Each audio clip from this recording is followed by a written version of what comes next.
Paz de Cristo, bom dia, glória a Deus. Lição de número 4, uma lição que vai falar sobre a evolução do profetismo. Quero agradecer a Deus nesse momento, por essa oportunidade, pastor Christian, pastor Carlos, pastor Nunes, por essa oportunidade de ministrar a palavra do Senhor nesta aula tão maravilhosa. Uma revista que tem um conteúdo bíblico muito importante para a edificação da Igreja de Jesus. E aqui nesta aula de hoje nós vamos falar sobre essa evolução que foi o profetismo em Israel. Nós vamos ver como que os profetas, como esse ministério iniciou-se e como que ele foi sendo desenvolvido. Então aqui nós temos a nossa lição de número 4, e um pouquinho antes de eu começar a entrar na revista, permitam-me falar um pouco do curso da Faculdade Vitória em Cristo. Aqui esse curso que nós estamos lançando aqui em São Paulo e em todas as demais filiais, é um curso de teologia bíblica, que nós vamos estudar em um ano. Nós vamos passar por Gênesis a Apocalipse, estudando os blocos que nós vamos mostrar nesta aula também, que são os blocos dos livros bíblicos, o Pentateuco, os livros históricos, e vamos passar cada bloco desse estudando de forma panorâmica a Bíblia Sagrada. Então, eu quero convidar você que quer conhecer um pouco mais da Palavra de Deus, tem o QR Code. Se você não conseguir fazer a inscrição, pode me procurar. Eu preciso de 3 informações: o seu nome, o seu telefone e o seu e-mail. Com essas 3 informações, eu vou lhe atualizando sobre como você vai receber essas informações e estudar a Bíblia em um ano. Esse curso é bem interessante, começa em fevereiro do ano que vem, não é agora. As inscrições devem abrir agora em dezembro, então você vai se programando. Dezembro, faz a matrícula, janeiro, ainda é o mês de férias, começa em fevereiro e a gente vai até fevereiro do outro ano, seguindo todos os módulos, estudando a palavra de Deus dentro de um ano. Então, é importante, uma oportunidade maravilhosa que Deus tem nos dado, e nós não podemos perder essa oportunidade. As aulas serão aqui na igreja, nós vamos definir ainda o dia, temos 3 opções, vamos fazer uma enquete, e aí nessa enquete nós vamos descobrir a disponibilidade melhor para todo mundo, tá bom? Mas temos aí pelo menos 3 opções, em nenhum dia que atrapalhe nenhum culto nosso, então nós vamos fazer um estudo dentro dessas 3 possibilidades, mas vamos ainda fazer a enquete. Mas se inscreva, participe, e aí você vai estar atualizado sobre como será o curso. O curso ele estará gravado, as aulas, e presencialmente vamos fazer uma aula debate. Vamos pegar aquilo que foi gravado, todos os módulos gravados, e vamos debater o assunto da lição presencialmente. Você vai poder interagir conosco, falando sobre aquele tema que você está estudando, tá bom? Então é uma aula interativa. Muito bem, então vamos para a nossa lição, 1 Samuel capítulo 9, versículos 3, 6, 10, 17 a 20, texto que fala sobre a situação de Saul. Vamos olhar aqui o que está escrito na palavra de Deus. E perderam-se as jumentas de Quis, pai de Saul, pelo que disse Quis a Saul, seu filho: toma agora contigo um dos moços, levanta-te e vai buscar as jumentas. Passou-se, pois, pela montanha de Efraim, e dali passou a terra de Salisa, porém não as acharam. Depois passaram a terra de Salim, porém também tampouco estavam ali. Também passou a terra de Benjamim, porém tampouco as acharam. Vindo eles então à terra de Zuf, Saul disse para seu moço, com que ele ia: vem, voltemos, para que porventura meu pai não deixe de inquietar-se pelas jumentas e aflija-se por causa de nós. Porém ele disse: eis que nesta cidade há um homem de Deus, homem honrado é, tudo quanto diz sucede assim infalivelmente. Vamos agora lá, porventura nos mostrará o caminho que devemos seguir. Antigamente em Israel, indo consultar a Deus, dizia: vinde e vamos ao vidente, porque ao profeta de hoje antigamente se chamava vidente. Então disse Saul ao moço: bem dizes, vem pois e vamos. E foram-se à cidade onde estava o homem de Deus. E quando Samuel viu a Saul, o Senhor lhe disse: eis aqui o homem de quem já te tenho dito, este dominará sobre o meu povo. E Saul chegou a Samuel no meio da porta e disse: mostra-me, peço-te, onde está aqui a casa do vidente? E Samuel respondeu a Saul e disse: eu sou o vidente. sobe diante de mim ao alto e comei hoje comigo, e pela manhã te despedirei, e tudo quanto está no teu coração te declararei. E quanto às jumentas que há 3 dias te perderam, não ocupes o teu coração com elas, porque já se acharam. E para quem é o desejo de Israel? Porventura, não é para ti e para toda a casa de teu pai? Glória a Deus. Esse texto fala sobre essa história importante de Saul, quando ele tem o primeiro contato com o profeta Samuel. E esse contato que ele tem com o homem de Deus, os irmãos vejam, que o testemunho de um homem de Deus, aquele moço disse assim, nesta cidade há um homem de Deus, e homem honrado é, vamos consultar a Deus através desse homem. Então a fama, ou o povo sabia quem era o homem de Deus, o povo reconhecia Samuel como um homem de Deus. E nós temos 3 objetivos nessa lição, que são, primeiro, identificar os antecedentes do profetismo, que não surgem do nada, mas têm bases sólidas lá em Abraão e Moisés.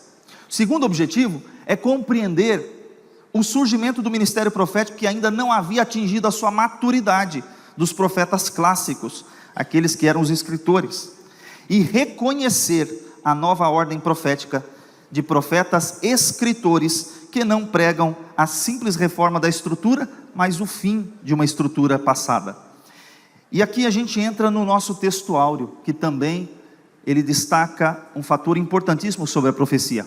Tem muita gente achando que a profecia era produzida pela mente humana, mas olha o que está escrito aqui, 2 Pedro, capítulo 1, versículo 21, porque a profecia nunca foi produzida por vontade de homem algum, mas os homens santos de Deus falaram inspirados pelo Espírito Santo.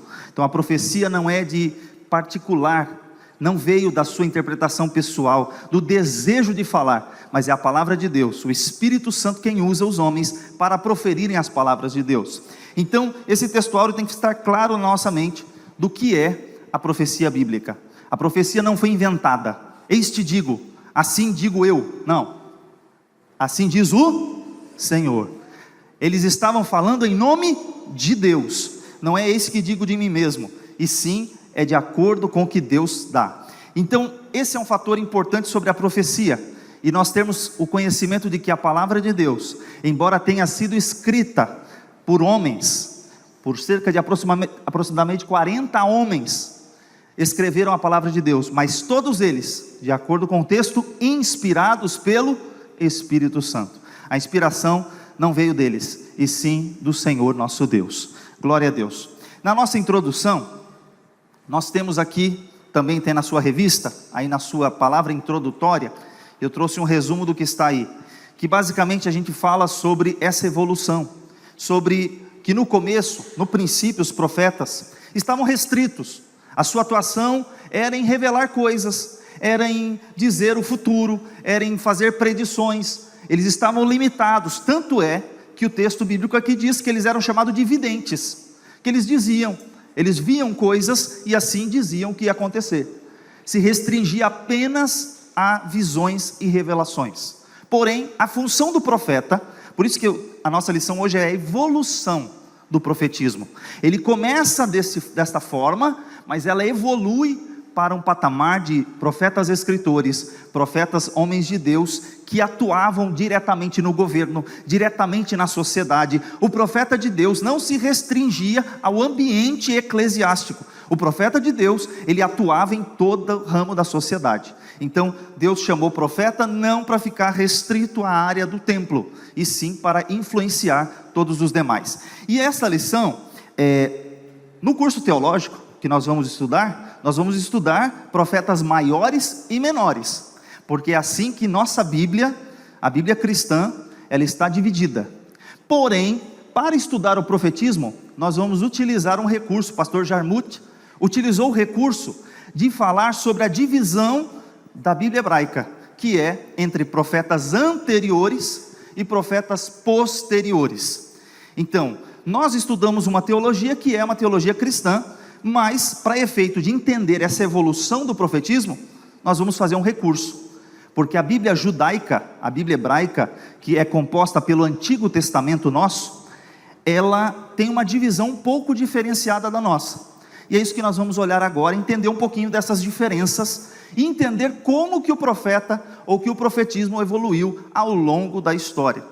Muito bem. E aí a gente começa o seguinte, até aproveitando, o que a gente vai estudar no curso teológico?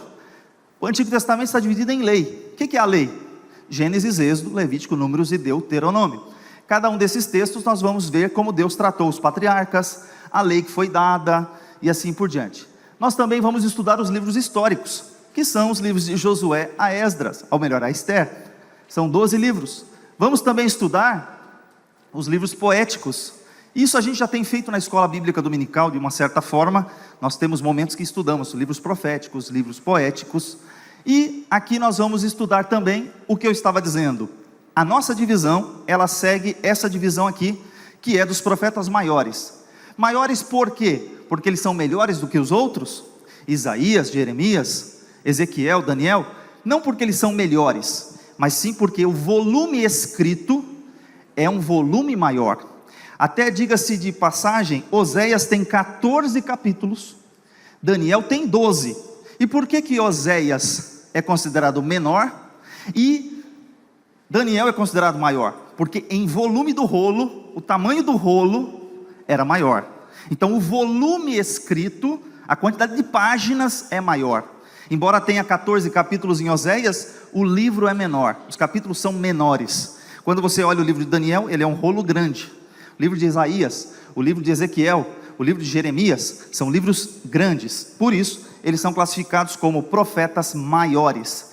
E os 12 profetas menores, onde nós temos os profetas de Oséias até Malaquias. Então essa estrutura é a estrutura do Antigo Testamento, e nessa estrutura vamos também estudar no curso de Teologia Bíblica. Mas observe aqui, que nós vamos estudar hoje, aqui, profetas maiores e menores, mas na outra visão, que é essa daqui, ou melhor, eu já mostro. Aqui é só um resumo, a tabela periódica da Bíblia. Você que gostava de química, você que gostava de estudar, olha que bênção. Você vai olhar aqui, vai falar assim, glória a Deus, eu amo química. Então você vai falar assim, olha, Gênesis, o elemento Gênesis, está lá, tem 50 capítulos, é o primeiro livro da Bíblia. Então você tem a coloração dividido, bonitinho ali, olha que coisa maravilhosa. Sabe onde tem esse material?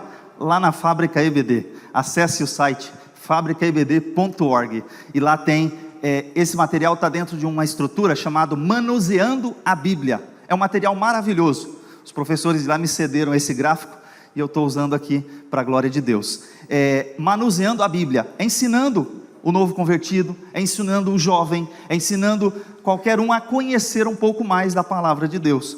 E aqui nós temos inclusive os profetas, que são estes em verde, que nós vamos estudar hoje. São os livros que estão em verde. Mas como eu estava dizendo, eu queria mostrar essa estrutura para vocês. Deixa eu aproveitar aqui. Nós vamos olhar a estrutura da Bíblia hebraica. Ela é composta por Torá, que são Gênesis, Êxodo, Levítico, Números e Deuteronômio. Da mesma forma, são 5 livros. Aí você olha aqui e você vai encontrar no Neviim. Lembra que a palavra profeta significa Navi? Então, Neviim é o plural de Navi, são profetas. E aí você tem dentro dos profetas essas 8 divisões, são 8 livros.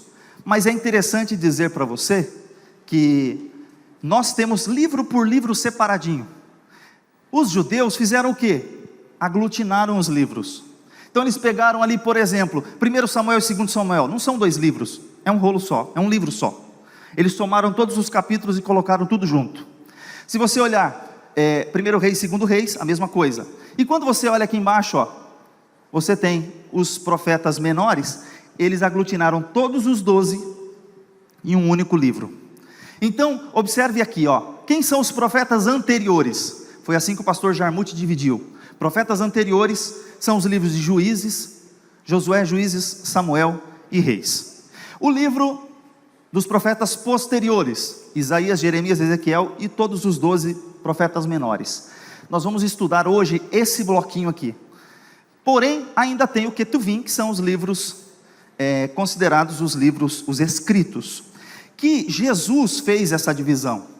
Diga-se de passagem, na época de Jesus, A Bíblia que ele tinha era essa. O que está escrito em Lucas 24:44? Olha comigo. E disse-lhes: são estas as palavras que vos disse, estando ainda convosco, que convinha que se cumprisse tudo o que de mim estava escrito aonde? Na lei, Torá, nos profetas, Neviim, e nos Salmos. Quem é o primeiro livro do Ketuvim? Nos Salmos.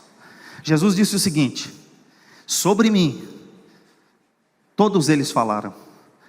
Eu sou o cumprimento de todas as profecias, de todas as escrituras. A palavra de Deus, ela é cristocêntrica. O nosso Jesus está no centro. O nosso Jesus é o Todo-Poderoso. Aleluia, glória a Deus. E a palavra de Deus, ele está lá confirmando: a Bíblia Sagrada falava de mim.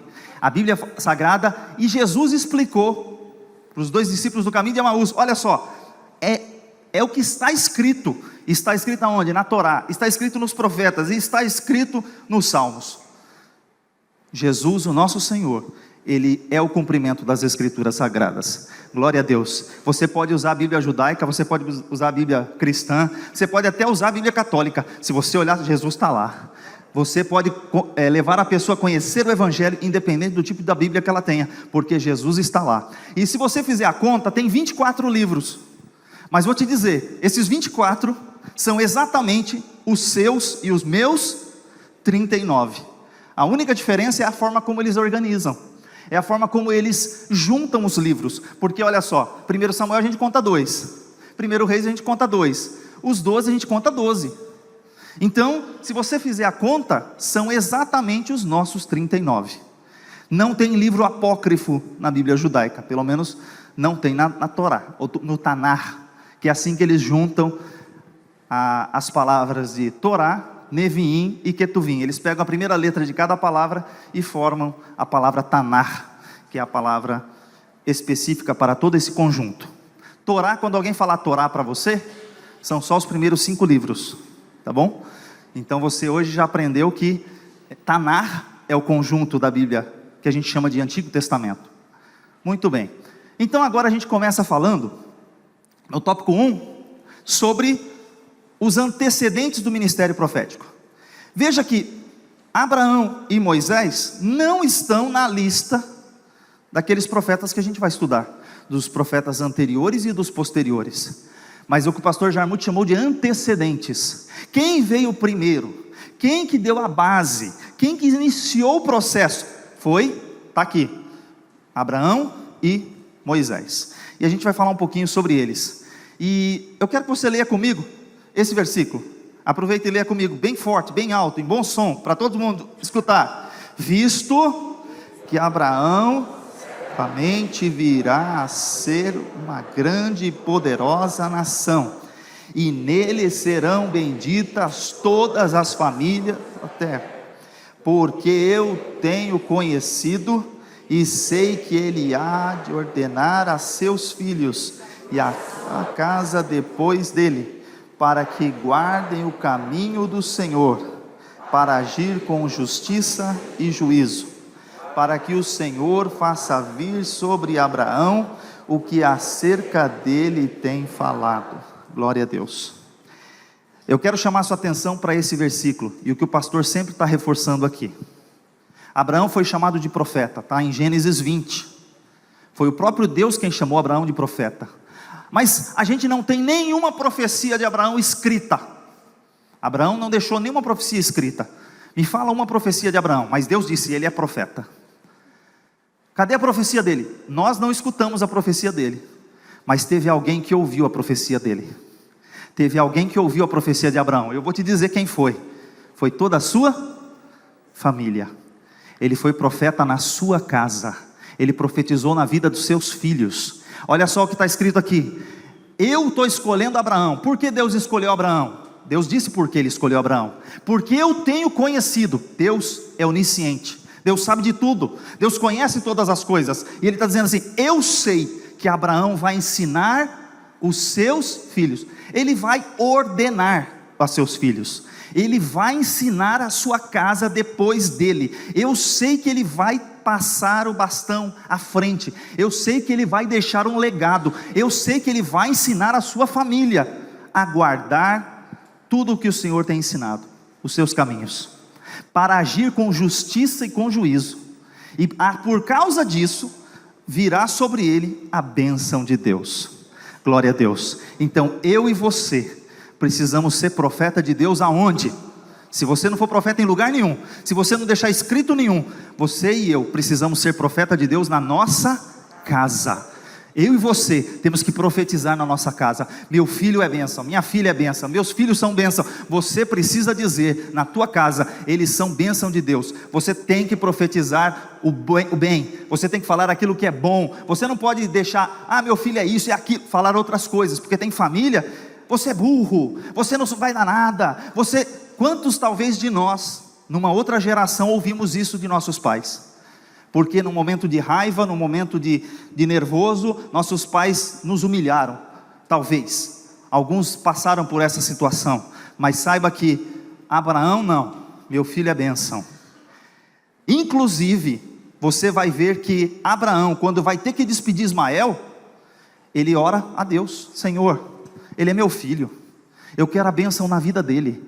E Deus falou assim: Abraão, eu ouvi a tua oração, Ismael também será poderoso, Ismael também será abençoado. E aí você olha os árabes e você fala assim: meu Deus, mas que briga é essa? Mas é abençoado, eles têm dinheiro, o petróleo está lá, os homens são grandes, cresceram demais. Você vai olhar como que o judeu é abençoado, porque em ti, disse o Senhor a Abraão, serão benditas todas as famílias da terra. E a maior profecia foi que da geração de Abraão nasceu quem? O nosso Senhor e Salvador Jesus Cristo. E eu e você somos abençoados hoje debaixo da bênção de Abraão. Então seja profeta de Deus na sua casa.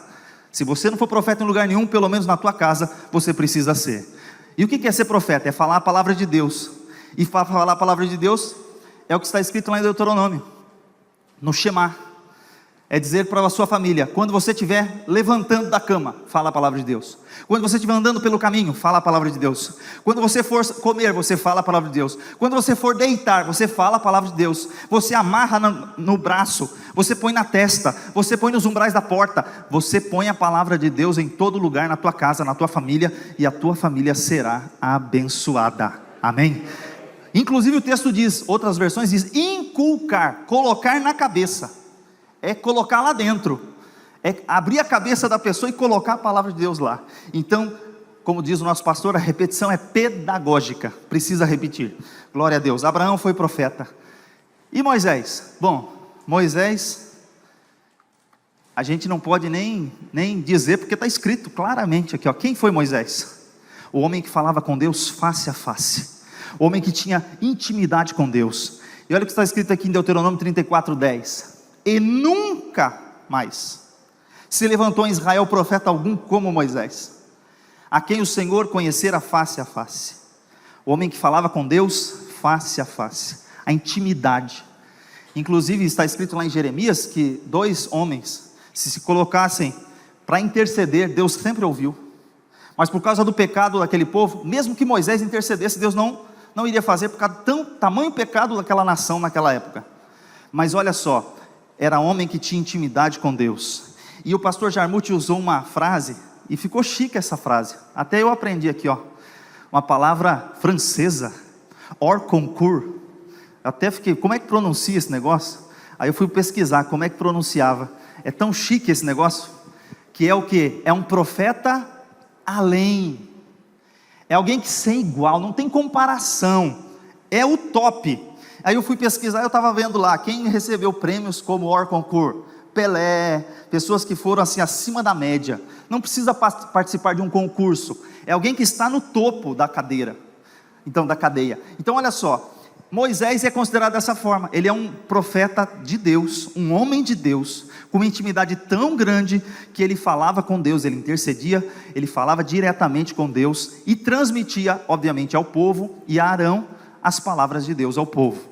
Ele deixou os livros escritos do Pentateuco, e foram livros poderosíssimos para a edificação da nação de Israel. A lei de Deus, os estatutos do Senhor foram deixados por ele. Então não há comparação. Moisés, ele é de fato o grande profeta de Israel, o legislador de Israel. Mas obviamente que no tópico 2, a gente vai falar de um profeta.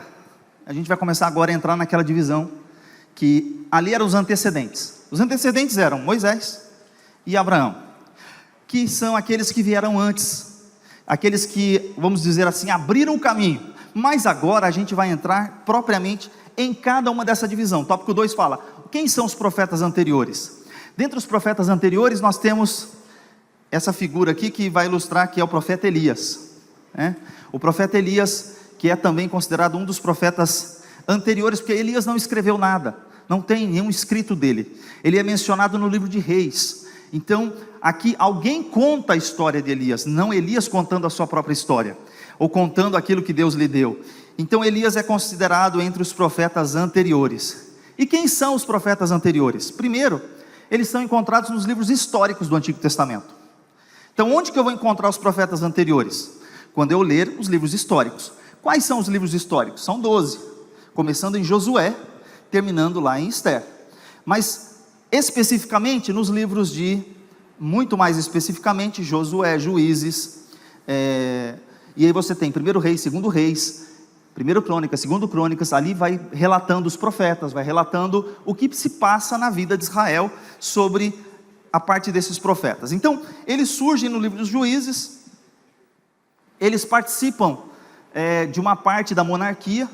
Você vai ver os profetas na época de Davi, na época dos próximos reis, vai aparecer profetas que não tinham livros, Gade, Natã, vários outros profetas vão aparecendo ali. Então, eles estão, inclusive na época do reino dividido. Essa lição, ela tem um apelo muito forte ela tem um apelo muito forte com os reis. Nós vamos ver que o profeta está interagindo diretamente com os reis. Então, nós vamos ver agora que eles estão aqui, 1 Samuel 9:9. Antigamente em Israel, indo qualquer consultar a Deus, dizia assim: vinde e vamos ao vidente, porque o profeta de hoje antigamente se chamava vidente. Eu acho que aqui deu um defeito aqui, não está passando o próximo. Pode passar o slide para mim, por favor? Glória a Deus. Então olha só, nós temos aqui, isso, olha lá, os profetas são chamados de videntes. Pode passar mais um e vai aparecer o versículo que eu acabei de ler. Eles são chamados de videntes, e pode ir para o próximo.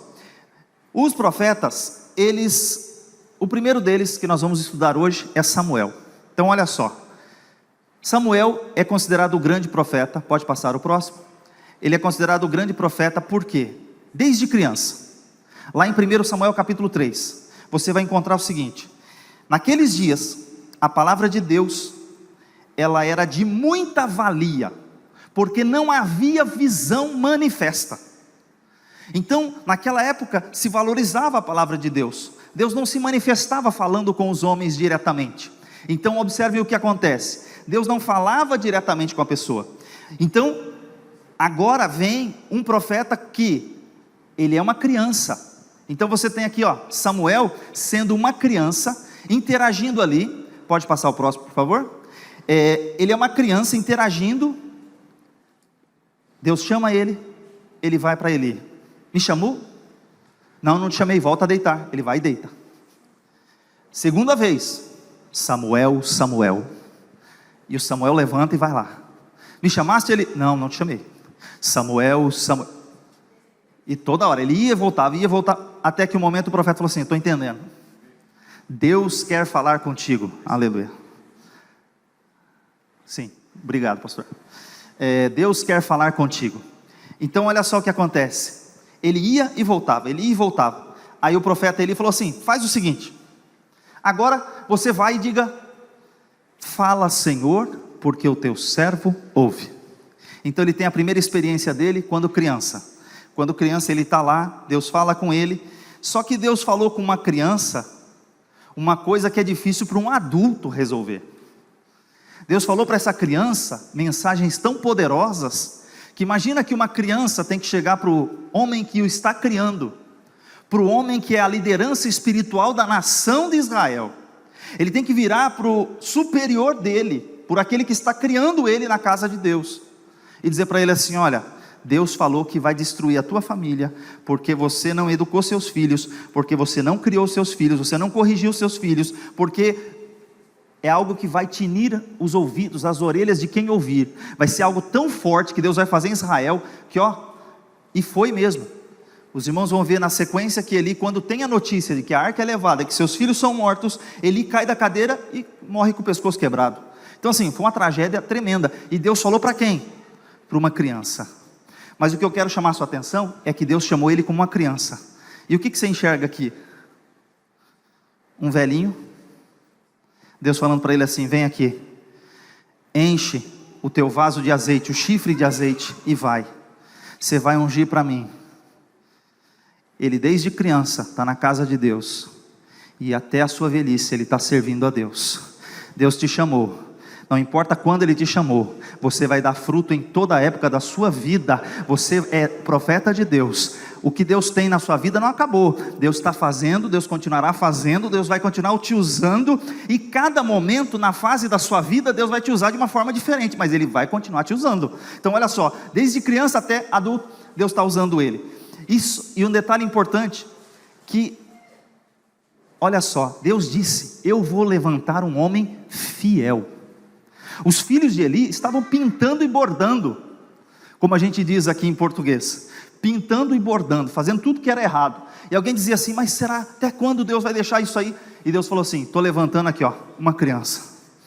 E o final da vida de Samuel é algo interessante. Quando o povo pede um rei, o povo diz assim: a gente quer um rei, porque Samuel, você é um homem de Deus, mas os teus filhos, infelizmente, não são iguais a você. Os teus filhos não são iguais. A gente quer um rei, como as outras nações. Mas o fato é que esse homem chegou diante de toda a nação e falou assim: a partir de hoje, ele foi juiz, ele foi profeta, ele de certa forma foi um sacerdote. E ele fala assim: a partir de hoje, vocês podem me apontar aí, de quem foi que eu tomei algum presente para corromper o juízo? De quem que eu aceitei suborno? De quem que eu aceitei alguma coisa para favorecer alguém? Então me aponta, Israel. Ninguém podia apontar nada, porque esse homem foi fiel em toda a sua vida. Deus usou ele. E olha só, ele foi chamado como menino. Deus falou que era para ele proclamar o juízo. Ele fez tudo que Deus mandou. O povo reconheceu o chamado dele. Todo mundo falava: quer consultar Deus? Fala com o profeta Samuel.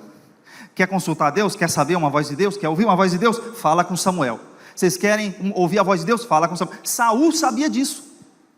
Saul foi até o extremo, porque ele queria ouvir a voz de Deus. Deus não estava mais falando com ele, e falou assim: já sei, vou arrumar um jeito, vou procurar uma feiticeira, porque eu quero ouvir a voz de Samuel depois de morto.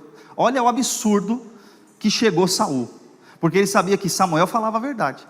Aí ele falou assim: ao absurdo que chegou, porque Deus proíbe a consulta aos mortos, Deus proíbe essa feitiçaria, é pecado. Então o Saul, sabendo do erro, ainda assim quer consultar a Deus, e vai numa feiticeira e fala: eu quero ouvir a voz de Samuel, eu quero ouvir uma direção de Deus. E ele vai ao extremo, ao ponto de consultar uma feiticeira. Obviamente que não era Samuel quem falou lá, tá bom? Então só para ficar claro, porque senão alguém vai dizer aí: então Samuel falou. Não, Samuel não falou, tá bom? Era uma feiticeira, um diabo usando alguém lá. Então olha só, aqui nós temos, na esfera política, ele atuou, porque ele julgou o povo. Então o profeta de Deus atua só no âmbito religioso? Não. Ele ungiu Saul, ele ungiu Davi, ele atuou na questão jurídica, política, ele atuou em vários aspectos da vida social. Alguém pensa que profeta só se restringe ao ambiente do templo. A gente está falando que não, e realmente não é. Então olha só, Samuel, ele está interagindo. E aqui olha só o que Pedro disse. Pedro está dizendo que essa era dos profetas anteriores começa com quem? Começa com Samuel. Atos 3:24, quando Pedro, cheio do Espírito Santo, fala: sim, e todos os profetas desde Samuel, todos quantos depois dele falaram, também predisseram esses dias. Sim, todos os profetas desde quem? Desde Samuel. Começa com quem? Começa com Samuel. Samuel inaugurou uma nova fase da etapa da história de Israel. E Deus quer usar a sua vida para iniciar uma nova etapa na sua família, na sua vida, no seu bairro, na sua cidade. Não importa onde você esteja, Deus quer usar a tua vida para inaugurar algo novo. Amém? Glória a Deus por isso. E olha só, nós temos aqui os primórdios de Israel em Canaã. A pessoa que teve profetas antes de Samuel? Teve. A gente já falou de Abraão, de Moisés. A gente aparece no livro de Juízes outros profetas. Mas quem de fato teve um destaque especial é o profeta Samuel. que a partir dali começa uma nova fase da vida. Agora a gente vai falar sobre aqueles profetas que estavam atuando diretamente na monarquia, no período dos reis, porque Saul foi ungido, depois vem Davi, e começam profetas a atuarem nos seus ministérios. E olha só, muitos profetas nessa época, eles foram conhecidos como profetas palacianos, que estavam envolvidos no palácio. Teve profeta que chegou até a receber dinheiro para ser profeta. Tinha reis que mantinham profetas falsos, tinha reis que mantinham os profetas verdadeiros, mas o fato é que os profetas também ganharam um destaque especial. Antes, porém, de chegar nesse ponto aqui, abra sua Bíblia comigo, em 1 Crônicas 25, 1 Crônicas 25, tem um texto bem interessante aí, falando do tempo dos reis, dos monarcas. Davi era um homem de Deus. Olha o que está escrito em 1 Crônicas 25, versículo 1. E Davi, juntamente com os capitães do exército, separou para o ministério dos filhos de Asaf, de Emã e de Jedutum, para profetizarem com harpas, com alaúdes e com saltérios. E aí ele vai seguir falando do número de quem são essas pessoas. Se você voltar lá em 1 Samuel 10, lembra que o primeiro texto que a gente leu é 1 Samuel 9. Se você for lá em 1 Samuel 10, olha o que está escrito no versículo 5.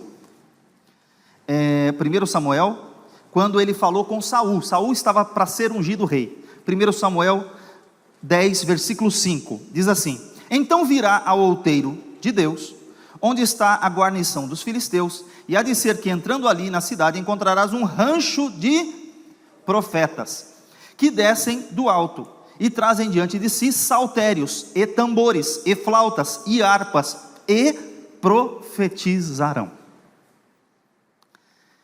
Ele está falando de uma época em que ele acabou de falar com Samuel, que é profeta. Ele, no capítulo 10, o Samuel está instruindo ele: você vai encontrar um rancho de profetas.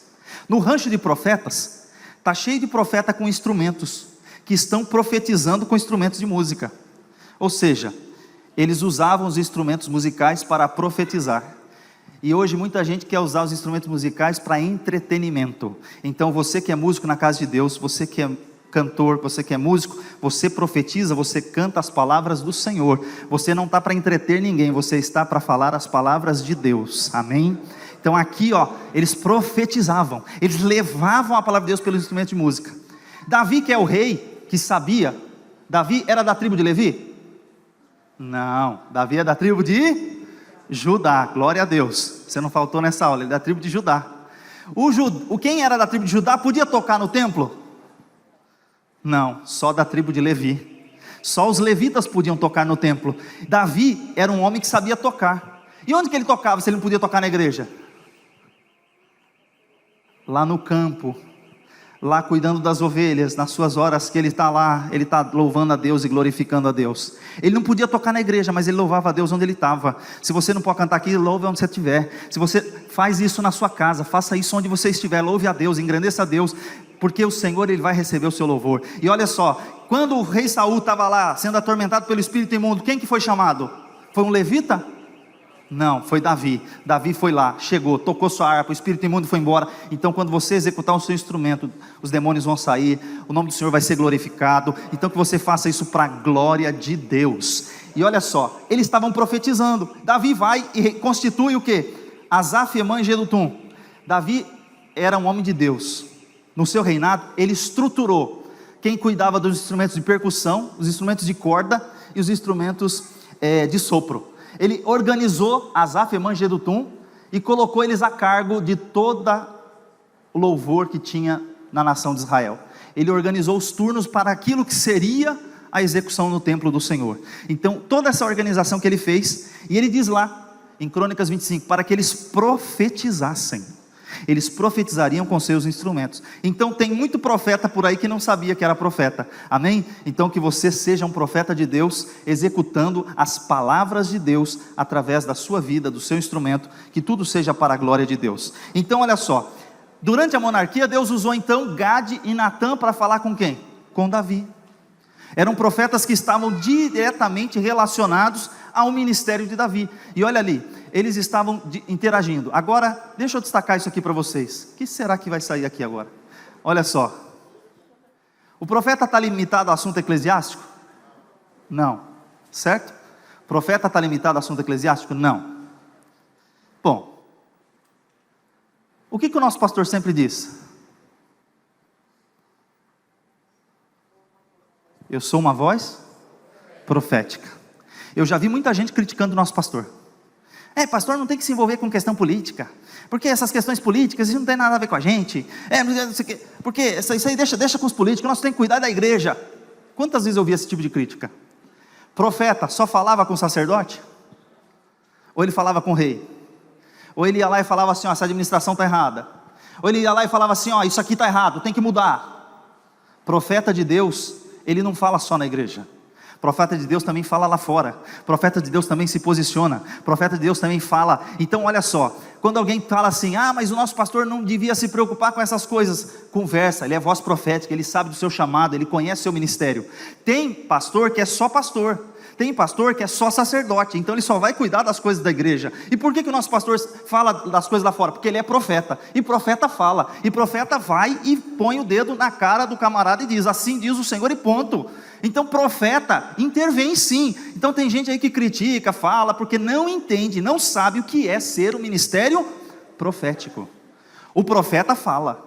Outros aí não são profeta, amém. Deus não chamou todo mundo para ser profeta, amém. Temos que entender isso, que não são todo mundo que é profeta, porque Deus também chamou outros para outro ministério.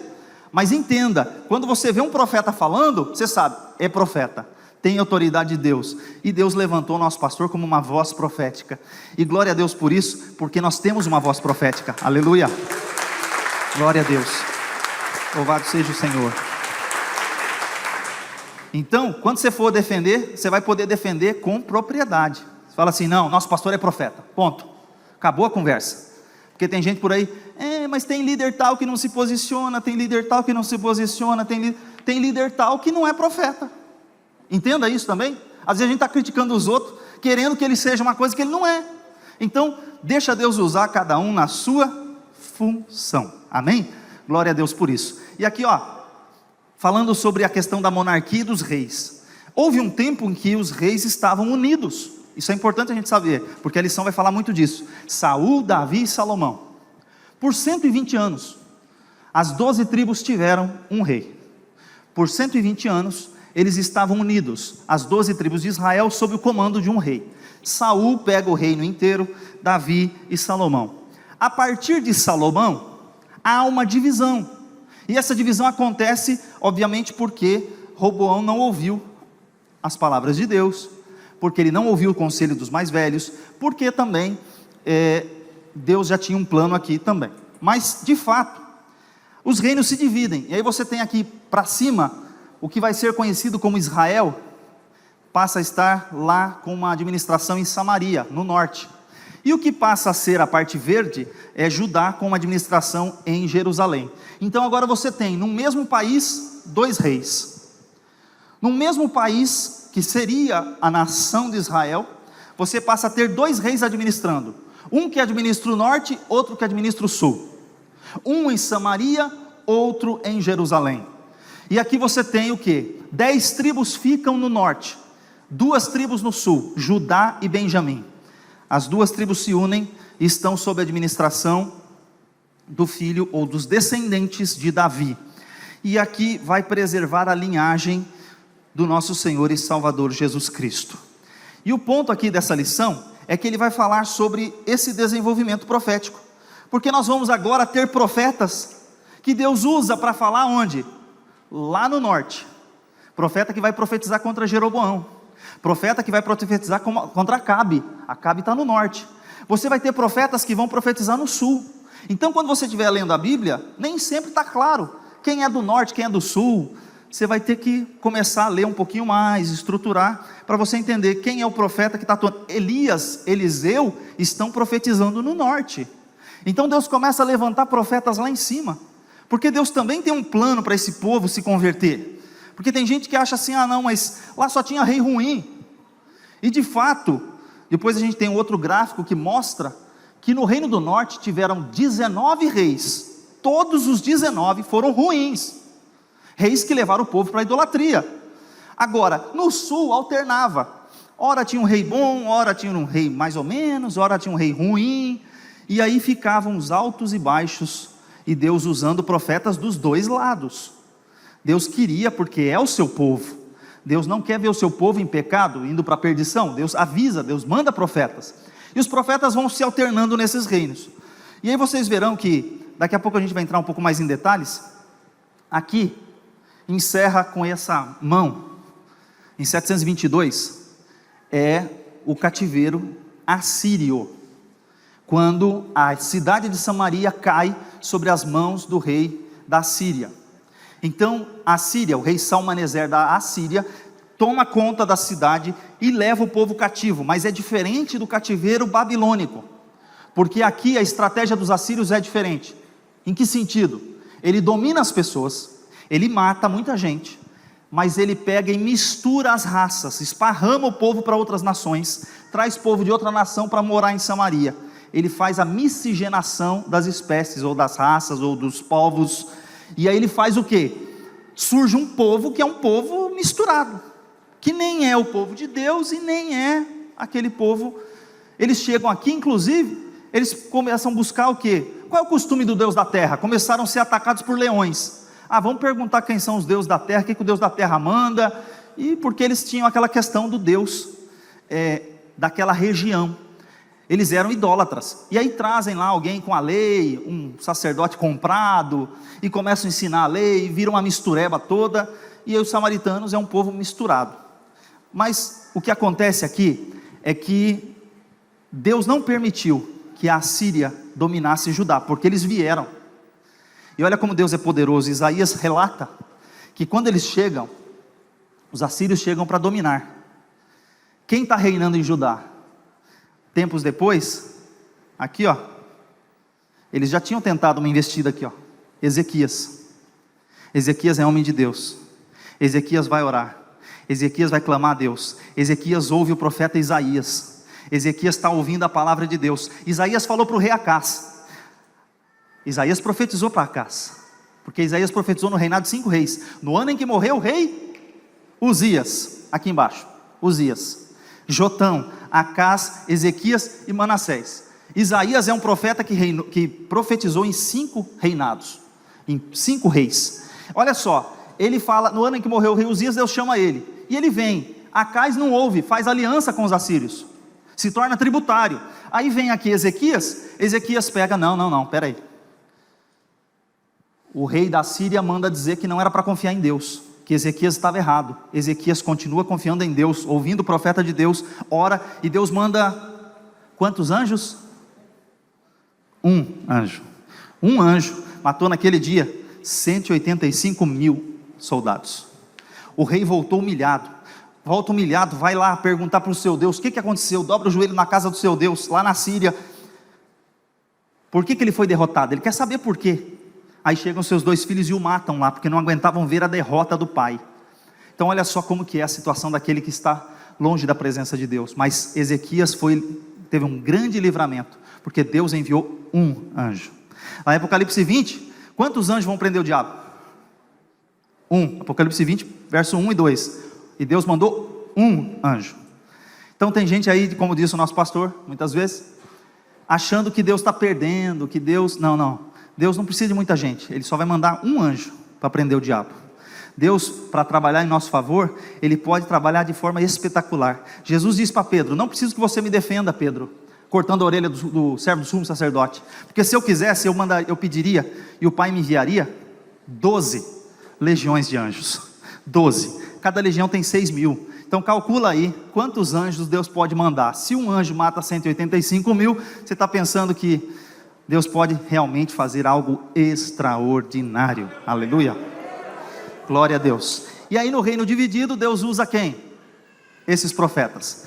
Aqui acho que está fácil de você identificar. Se eu disser que esse é Elias, quem é esse aqui? O Eliseu. Por quê? Porque diz a Bíblia que ele era calvo, né? Então o Eliseu está aqui. Eles foram profetas de Deus no reino do norte. Então eles estavam lá profetizando para Acabe. Então olha só, Deus levantou muitos profetas, e esses profetas foram usados por Deus para fazer algo extraordinário. E Elias, você olha na sua lição, que ele interage com esses profetas de forma que tal forte, que você olha que Elias chega, não tem contando como foi o chamado dele, como que ele chegou, ele já chega chegando, já chega profetizando, já chega desafiando, já chega mandando parar, não vai chover, ele já chega desafiando os profetas de Baal. Então ele chega arrebentando tudo. Por quê? Deus precisava dele, senão, como que seria Israel dividido em dois pensamentos, adorando Baal? Então ele tem que ser usado no ministério dessa forma. Eliseu, ele já interage um pouco mais com o governo, ele já manda os exércitos lá para Samaria, ele já faz uma questão mais política. Você percebe que o rei queria destruir o exército, Eliseu falou: não, trata eles com pão, trata eles com água, trata eles bem, depois manda eles de volta. Então Eliseu já tem uma questão mais política, mais diplomática, e ele trata com o governo também, sendo um homem de Deus, e Deus revelava as coisas para ele. O que eu quero chamar a sua atenção é que aqui fala sobre os filhos dos profetas. Você vai ver as mulheres chegando para Eliseu e falando: olha, os filhos dos profetas, eu sou a mulher do vaso, né, que tudo lá porque o teu servo morreu, ficou com a dívida, e agora como é que eu vou pagar? Porque os filhos dos profetas, eles tinham uma certa liberdade, eles podiam se casar, não era esse julgo todo que alguém faz na situação monástica, mas existia uma escola de profetas, os filhos dos profetas, uma escola de profetas. E por que precisa de escola? Veja que os profetas estão em evolução, eles estavam só na revelação, só na revelação, só na revelação, só na revelação, só no manto. Só que agora tem uma escola de profeta. Você vai na escola fazer o quê, meu irmão? Aprender.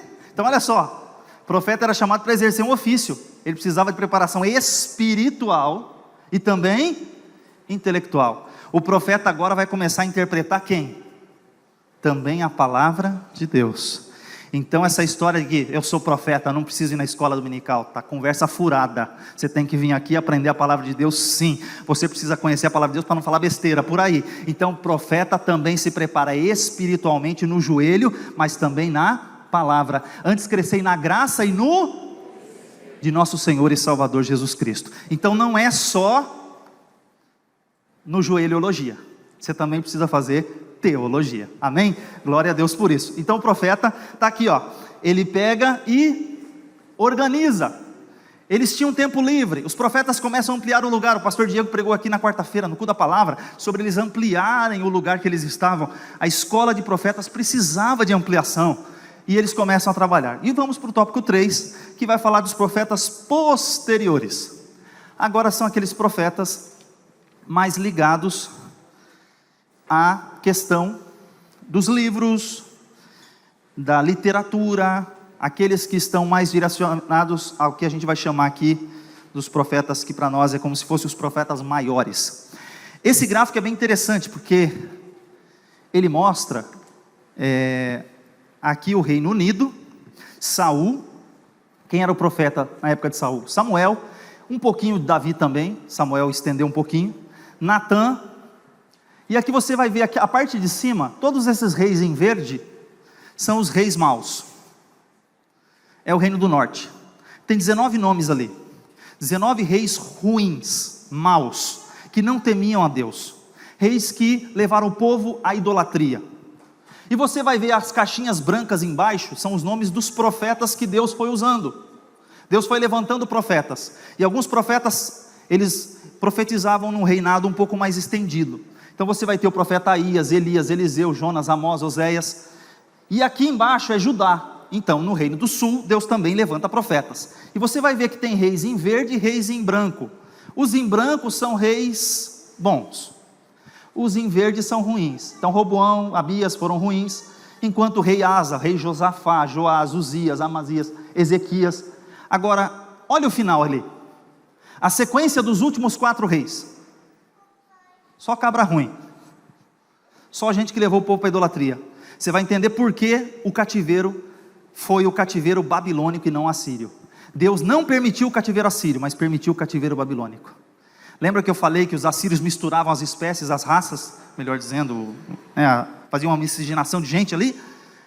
Os babilônicos não, pegaram o povo, levaram o povo para a Babilônia, e eles ficaram ali no seu ciclo, criaram sinagogas, ficaram entre eles, casaram-se entre eles, preservaram a sua geração, a sua linhagem. Os babilônicos queriam agradar o povo, para eles servirem com amor, para que eles pudessem produzir e dar o melhor de si. Então os babilônicos tinham uma visão diferente. Deus permitiu os babilônicos porque aí preservou a genealogia de nosso Senhor e Salvador, Jesus Cristo. Porque eles voltaram intactos, sem essa mistura. Então todos esses profetas foram usados por Deus, e Deus vai usando. Aí você vai começar que os profetas posteriores são inaugurados a partir de Isaías. Então é daqui para frente que a gente começa a falar dos profetas posteriores, a partir de Isaías.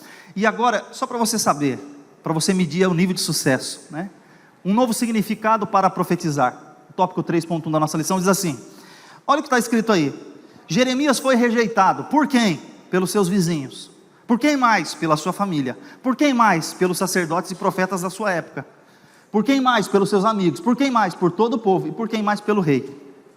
Mas espera aí, esse homem foi rejeitado por todo mundo. Esse homem foi homem de Deus. Deus falou, olha como Deus chama ele no começo: desde o ventre eu te chamei, as nações te dei por profeta, você vai falar e vai arrebentar, e tal. E se você ler o capítulo 1, você fala, meu Deus. Mas tem um detalhe aqui, ele foi rejeitado por todo mundo, menos por Deus, o nosso Senhor. Ele fez o que Deus mandou. Então não importa se você está sendo rejeitado, se você está sendo... Importa o seguinte: Deus te rejeitou? Não, glória a Deus por isso. Se Deus continua te usando, é porque Ele é Deus. Não importa se família, não importa quem esteja te rejeitando, se Deus está te usando, glória a Deus por isso. Ele foi chamado por Deus, ele tinha um ministério, ele tinha um chamado, algo glorioso, e Deus confirmou esse chamado. Tanto é que Daniel lá quando está na Babilônia, ele fala assim: olha, eu entendi, lendo os livros. O livro de quem? Do profeta Jeremias, de que o tempo que nós devemos passar aqui são 70 anos, e aí ele fala do tempo. Então só para você guardar na sua cabeça, sobre o ABC dos profetas, guarda aí comigo. O A de Assíria, quem profetizou? Isaías. O B de Babilônia, quem profetizou? Jeremias. No cativeiro, quem profetizou? Ezequiel e Daniel. Esses são os profetas maiores que profetizaram no ABC dos profetas. Então, A de Assíria, B de Babilônia, C de cativeiro. Então guarda aí, para você entender que Deus usou em cada... Não importa se é Babilônia, não importa se é Assíria, não importa se está no cativo, não importa se está na bonança, Deus sempre vai ter profeta para Ele usar, amém? Glória a Deus. Não importa a circunstância, Deus vai usar. E olha só o que eu quero te mostrar. Por que veio o cativeiro? Dá uma espiada. Carinha feliz, Josias, homem de Deus. Aí, daqui para frente, só cabra ruim. Sabe o que isso mostra? Mostra a decadência moral, espiritual do povo. Deus precisava mandar uma correção, Deus precisava fazer alguma coisa, Deus precisava agir, Deus precisava mudar aquela situação. E Deus fez o quê? Mandou quem? Mandou a Babilônia. E aí Deus fala assim: Nabucodonosor, meu servo. Repete isso 2 vezes. Irmãos, imagina você olhar e falar assim: Deus chamando Nabucodonosor de meu servo. Meu servo por quê? Porque ele executou o juízo de Deus. Meu servo por quê? Porque ele estava fazendo o que Deus mandou. Ele foi a vara de correção para o seu povo. Interessante dizer que os arqueólogos, quando vão escavar Israel, no período anterior, esse período aqui, eles encontram um monte de estátuas de deuses. Porém, depois da volta do cativeiro, quando você vai olhar, esse povo foi curado da idolatria. O cativeiro curou eles. Deus usou profeta, Deus fez um monte de coisa. Chega a hora a gente não ouve, aí Deus pega e manda a correção.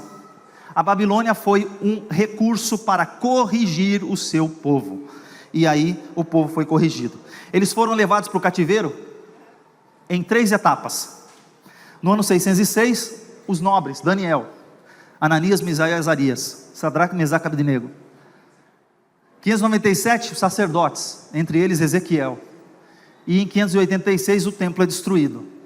e aí nós temos o resto do povo sendo levado para a Babilônia. Em 3 etapas eles foram para o cativeiro. Deus os trouxe de volta em 3 etapas. Então, olha só, aqui é um resumo do que acontece. Tem a criação, Abraão, Moisés, chega em Davi, divide o reino. Aí aqui tem o cativeiro. Aí essa parte de baixo é quando eles estão fora da terra. Aí eles pegam, retornam. Deus usa Ciro. Agora Deus usa outro rei, o rei persa. Ele fala assim, Ciro, Isaías 45, 44, 45. Em 44 ele chama Ciro de meu pastor. Ciro vai cuidar do meu povo, vai apacentar meu povo.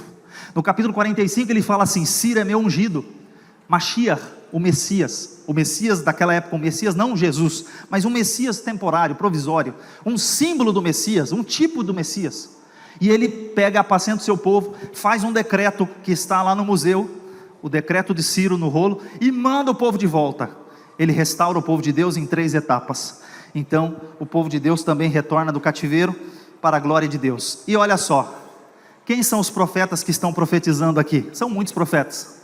Aqui são os profetas que têm livros. Os menores são os verdes e os laranjas são os profetas maiores. Os menores, os verdes, e os outros são. E aqui na sua época, 722 o cativeiro assírio, 586 o cativeiro babilônico. Então a gente olha aqui a evolução, e Deus vai usar até Malaquias lá, o último profeta do Antigo Testamento. Deus foi usando pessoas antes do cativeiro, Deus usou pessoas no cativeiro, Deus usou pessoas no retorno, e Deus continuou usando. Olha só, Zacarias e Ageu estão incentivando o povo a reconstruir, a reerguer-se, a restituir tudo aquilo que eles tinham perdido. Então Deus usa pessoas em cada época, em cada parte da história. Deus está usando os seus profetas, os homens de Deus. E aqui vem a restauração, que é o povo voltando, saindo da Babilônia e voltando para a sua terra, porque Deus restaurou o seu povo. E aí a gente chega na conclusão dizendo algumas questões aqui, ó. Primeira assertiva que a gente tem aqui: a revelação de Deus é progressiva. Deus vai se revelando. Os profetas tiveram uma evolução ao longo da sua vida. Começaram com as revelações, depois eles evoluíram, se tornaram escritores, precisavam interpretar a lei, atuaram no governo, agora eles são escritores, precisam conhecer a palavra de Deus, não pode ficar só na revelação, tem que conhecer a palavra também. Então há uma evolução no profetismo de Israel. Depois nós temos que Deus revelou a sua vontade aos homens. Sim, são homens, como está escrito lá em Tiago, que Elias era um homem como nós, sujeito às mesmas paixões, homem normal, comum. Deus revela. E o terceiro é que Deus sempre teve representantes levantados por Ele, independente da situação. Então saiba, Deus vai usar alguém, Deus vai usar, independente da circunstância que você esteja passando, Deus continuará usando gente, pessoas. E o mais importante é saber que o profetismo é, sem dúvida, não é você só conhecer sobre o profetismo, mas se coloque na posição para Deus usar a tua vida. Seja você um instrumento de Deus, seja você um profeta, aqui, na sua casa, lá fora, na sociedade, na política, aonde você estiver, seja você um homem de Deus, o porta-voz do Senhor. Deus abençoe a sua vida.